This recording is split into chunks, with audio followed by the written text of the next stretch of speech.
આમ આદમી પાર્ટી પ્રદેશ પ્રમુખે પણ પ્રહાર કર્યા છે। કપાળ પર અને હાથમાં કાળી પટ્ટી બાંધીને વિરોધ નોંધાવ્યો। ગુજરાતમાં ખેડૂતોને પરેશાન કરવામાં આવી રહ્યા છે। કરદા કરી ખેડૂતોને હેરાન કરાય છે।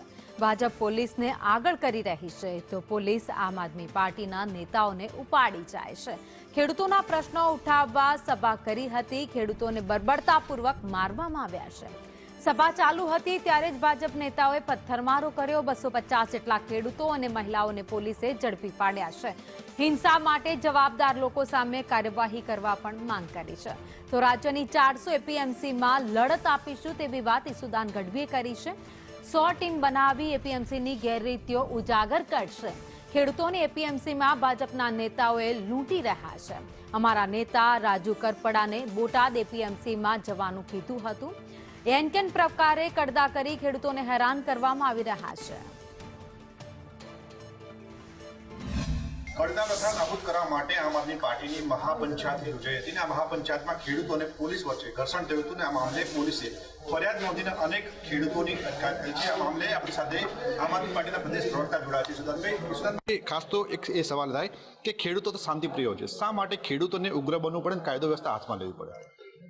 તમે જુઓ કે આ ખેડૂતોની જે કરદા પ્રથા બંધ કરવા માટે ખેડૂતોએ જ માંગ કરી હતી। અમારા જ એટલે જ ખેડૂતોની ફરિયાદોના પગલે અમે અમારા કિસાન વિંગના પ્રદેશ અધ્યક્ષ રાજુભાઈને કીધું કે સાંભળી આવો। સાંભળવા ગયા તો 10,000 ખેડૂતો એકઠા થઈ ગયા।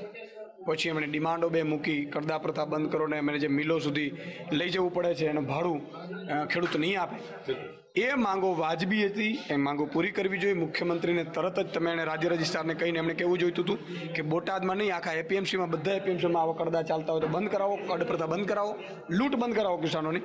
પણ એમણે ના કર્યું અને પછી ધરણા ઉપર બેઠા, રાત્રે 3 વાગે ઉપાડી જાય છે। પછી મહાપંચાયત ડિક્લેર કરી, એમાં એણે મંજૂરી ન આપી તો અમને બધાને ધરપકડો કરી, અમને ત્યાં જવા જ ન દીધા।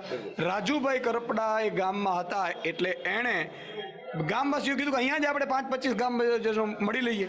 જ્યારે ચર્ચા કરી રહ્યા હતા મહાપંચાયતમાં, સમાધાનની ચર્ચા કરી રહ્યા હતા, ત્યારે અચાનક ક્યાંકથી કોઈક ભાજપ સમર્થિત હશે ગુંડાઓ આવીને પથ્થરબાજી કરે છે। ચારે બાજુથી પોલીસ ઘેરી લે છે અને અંગ્રેજોએ જે નહોતું કર્યું, ગામ આખું ઘેરીને ગામને પોલીસોએ માર માર્યો હોય આવી રીતે એવું ક્યારે બન્યું નથી। બોટાદમાં કરદા પ્રથા ચાલે છે। મેં બીજા એપીએમસીમાં જોયું, કરદા પ્રથા બીજા એપીએમસીમાં નથી, અહીંયા કડ પ્રથા છે, અહીંયા લાંચ લેવાય છે, આ બધું છે।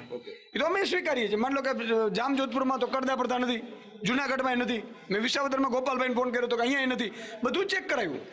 અહીંયા જ કેટલાક રિંગ બનાવતા હતા, એ ત્યાં સાચા વેપારીઓને પણ સ્વીકાર્ય નહોતું। ભાજપના એપીએમસીના કેટલાક હોદ્દેદારો ને કેટલાક લોકો આ રિંગ બનાવીને કરતા હતા, પણ ઊંઝા એપીએમસી છે તો એમાં અલગ પ્રકારની લૂંટ છે। તો અત્યારે અમે બધી તપાસો કરી છે, રિસર્ચ કરી રહ્યા છીએ, હેલ્પલાઇન કરીએ છીએ અને એટલા માટે આ લડત લાંબી ચલાવીશું। આગામી સમયમાં કિસાન મહાપંચાયતમાં અરવિંદ કેજરીવાલજી અને ભગવત માનજીને બોલાવીશ। ધન્યવાદ। તો આ હતા ઈસુદાન ગઢવી, જેમનું સ્પષ્ટ માનવું છે કે બોટાદમાં કરદા પ્રથા ચાલે છે અને આ જ ક્રમથી આંદોલન કરવામાં આવ્યું હતું। આગામી દિવસોમાં ગુજરાતની 400 જેટલી એપીએમસીમાં આ પ્રકારની લડત લડવામાં આવશે, જેથી કરીને ખેડૂતોને જે અન્યાય થાય છે તે દૂર થાય। કેમેરા પર્સન કુંતલ મહેતા સાથે પ્રતીક જાદવ, સંદીપ।